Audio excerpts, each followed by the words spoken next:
Welcome to the Invite Health podcast, where our degreed healthcare professionals are excited to offer you the most important health and wellness information you need to make informed choices about your health. You can learn more about the products discussed in each of these episodes and all that Invite Health has to offer at www.invitehealth.com/podcast. First-time customers can use promo code podcast at checkout for an additional 15% off your first purchase. Let's get started.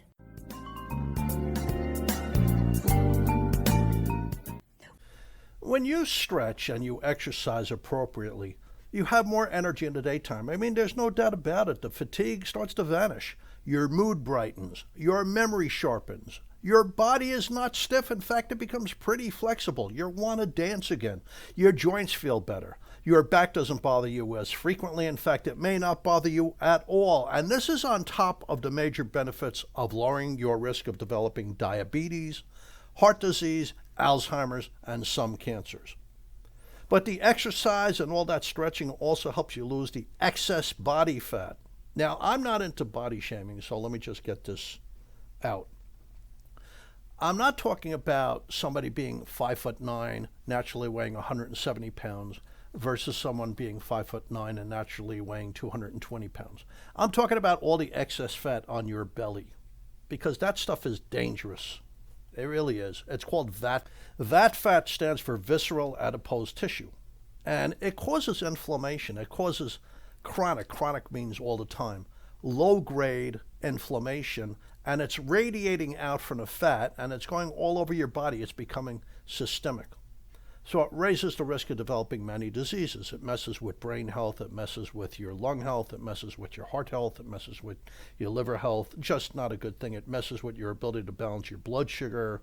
That's why it can contribute to diabetes. The evidence is mounting. Now, we know that fat invades your heart, and this inflames your heart. You get the epicardial and pericardial fat. Not good.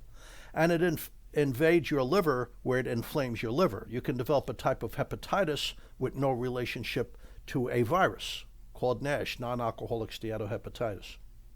That just means fat causing inflammation in the liver. There's also evidence mounting that it invades your lungs and starts to inflame your lungs, and it even invades your kidneys and starts to inflame your kidneys. So getting rid of the excess fat is a very good idea. Hi, my name is Jerry Hickey. I'm a nutritional pharmacist. I'm also the senior scientific officer over here at Invite Health. I want to thank you for tuning into today's Invite Health podcast episode. You can find all of the episodes for free wherever you listen to podcasts, or just visit invitehealth.com/podcast.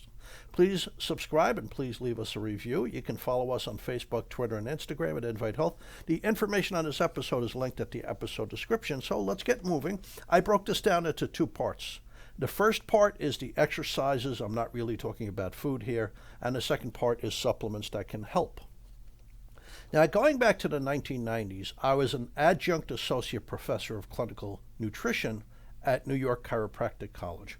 I taught nutrition in the diplomat program for practicing chiropractors, and I was lucky because at that time there was groundbreaking research being published from the Gene Meyer United States Department of Agriculture's Human Nutrition Research Center at Tufts University. That's a name. Boy, that's a moniker.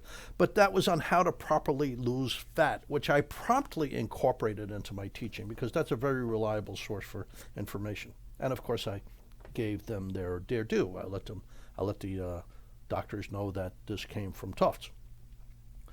They found that cutting back on calories wasn't enough. Their research, it was groundbreaking. This is going back to the 1980s, 1990s. Their research disclosed that just cutting back on calories only works for a brief time, maybe a period of a couple of weeks. Because then the body goes into a famine mode. It thinks you're starving, and it gets harder to lose calories. It gets harder to burn calories. So that you hit a wall. It prevents you from losing further fat and losing further calories. Now, if you cut calories more, that's a problem. Because once again, eventually you're going to hit that wall, and you're not going to be able to lose more calories because your body went into that famine mode. The fat loss will stop abruptly. So what happens, eating less and less food becomes more and more fattening. I mean, it's really a vicious circle. So what they found is if you incorporated exercise into your diet, it prevents you from hitting the wall. You continue to lose fat because you don't want the excess fat. Whatever your body type is, it is. But you don't want all that excess fat on your tummy. So marrying the exercise with controlling the calories, eating a good diet, it prevented the reset on losing fat. You didn't go into that famine mode, and it allowed you to further lose fat. They also found that if you mixed exercises, if you switched exercises, that was also helpful. Now, with COVID-19, I obviously couldn't go to the gym anymore. They were closed down by the government. But I found out replacing the gym was pretty simple. Maybe not as much fun. You know, when you go to the gym, there's other people there and they're getting in shape, so that like makes you work harder. And you're dedicating the time. You're not getting distracted by the TV and the doggies and your significant other, etc., or phone calls. You're in the gym. So I liked the gym, but you couldn't go. And I found out, hey, it's pretty easy to work out at home. So I started riding my bike. Now I have the exercise bike in one of my bedrooms. And when it gets warm, like now in the spring, I go on my outside bike, my 10-speed. That burns calories. Walking daily. Now that's with a frequent change of pace from moderate to a short, super fast sprint walk. That burns calories. Great for your heart, great for your lungs, great for your stamina, great for your waistline. Going up and down the stairs 5 to 10 times each morning, that really works. I don't like it though. I don't like it. But these, combined with dumbbells, they really kept me going. Now, unfortunately, I don't really have the time for long distance walking, except on rare Sundays because I'm working. And there's a whole bunch of other things going on. But I get my walks in. I really do. Now, I want to emphasize stretching. Most Americans that I see don't do enough stretching. And fortunately, the gyms and the instructors are starting to emphasize stretching more and more frequently. But I tell people before you exercise, you want to get the blood to your muscles so you don't injure a muscle. You want to warm up your muscles. So you don't want to do those long static stretches where you're stuck in one position for a long duration. You want to do kind of movement stretches. That's what I do, like before I get on the bike. After you exercise, you could do the more static, longer duration type of stretching. So walking is easily my favorite exercise, followed by cycling. A half an hour walk, like if you could pick up the pace and do it brisk from time to time, it's great for your heart, your lungs, your brain, your blood sugar control. It easily burns between 150 to 200 calories more than you would normally burn every day. And of course, longer walks burn more calories. Now, in the winter, when I can't go for walks that often, I use my indoor exercise bike every morning. And of course, now in the spring, I switch to my 10-speed, keeping it at a higher gear, which is a little bit harder. So you could burn 400 to 750 calories an hour riding a bike, and it's fun. You're outside, and you're seeing all these different things, and you're seeing people and all. So it depends on how you cycle, what gear you're using, and your weight, and hills like that. But you could burn a lot of calories cycling, and it's fun. So when I'm inside on my indoor exercise bike, I'm reading, like I'll read studies or read a book. And when I'm outside, I'm just enjoying the outdoors. I mean, it works. Now, what about jogging? If your hips and your knees are in good shape, it's a sure way to lose fat. It's an aerobic exercise, so you're using a lot of oxygen.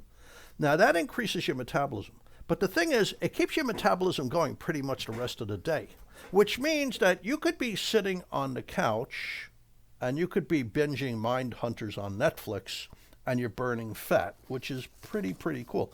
Plus, don't forget, when you gain muscle, muscle has high metabolic demands.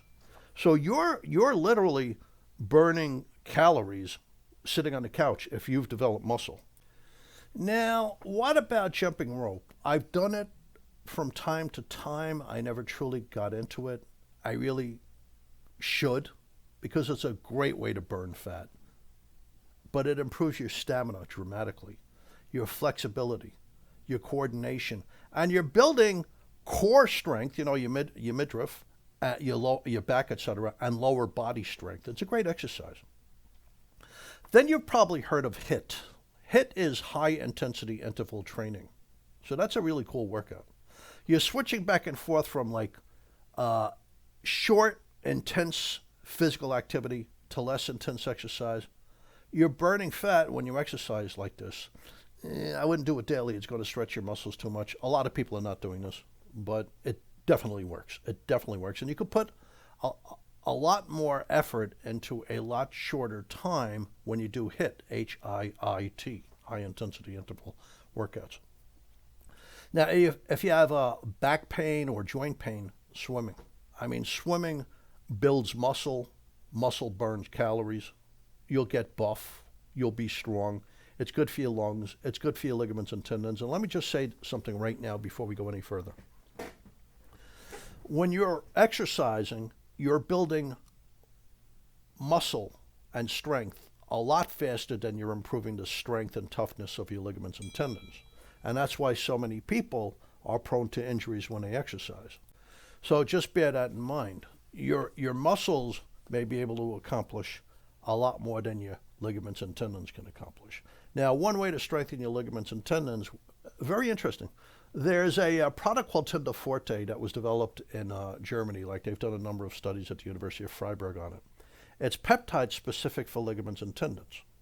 And young people, if you have an injury, take like 3 scoops a day. It's about 5 grams per scoop.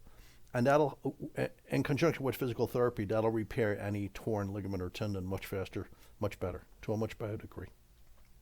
However, for older people to exercise, I'm telling them to take that product preventatively. We have it in a product called Flex HX, which is designed to fortify ligaments and tendons. Older people are not making the peptide specific to ligaments and tendons. This slows down after the age of 25. So by the time they're 40 or 50, their ligaments and tendons have dried out and stiffened. So they're stretching their arm, the muscles are stretching, the tendon's supposed to stretch along with it, except it's dried out and stiffened, so you're getting a little micro tears. Eventually you're going to get a worse tear or develop tendonitis. Things like golfer's elbow, tennis elbow.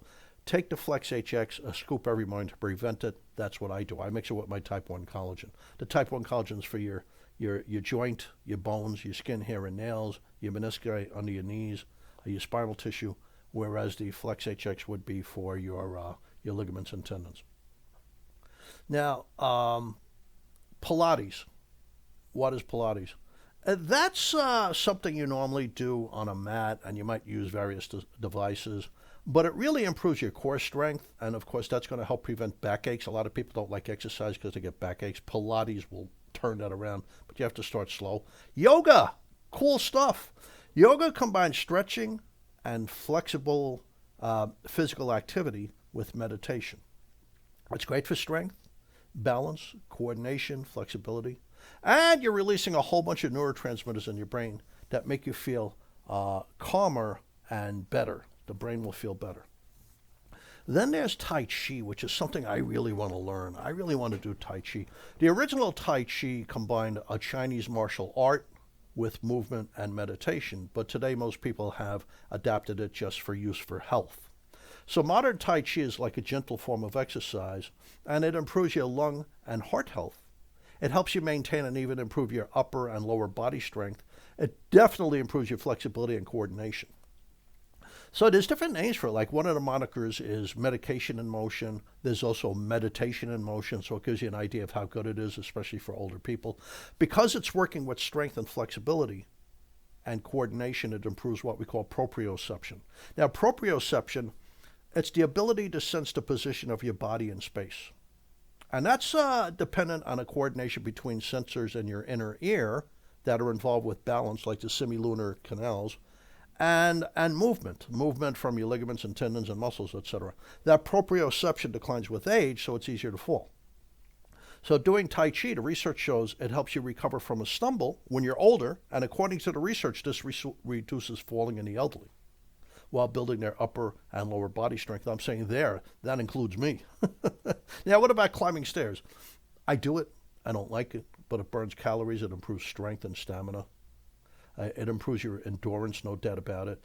You're achieving an aerobic workout for your heart and lungs. So climbing the stairs, listen to this. If you climb the stairs 8 times a day every month, it burns 2 additional pounds of fat each month. But you're also gaining muscle. So you have to understand that too. It's a trade there. Muscle is denser than fat, so it weighs more than fat. So you can't just look at the scale. You have to look at the fat content of the body. You might be losing a lot of fat, but your weight might not shift that much because you're gaining muscle and strength. That's not a bad thing. So climbing the stairs is great for your lungs, your heart, your stamina, your endurance, but also your muscle, your bones, your joints. Okay, I think we should end it there. I'm going to continue discussing how to lose fat. I'll discuss supplements on part 2 of this episode. So thank you for tuning into the Invite Health Podcast. You can find all of our episodes for free wherever you listen to your podcast, or just visit invitehealth.com/podcast. Please subscribe and please leave us a review. You can also follow us on Facebook, Twitter, and Instagram at Invite Health. Hope to see you next time on another episode of the Invite Health Podcast. Thank you so much for listening. Jerry Hickey signing off.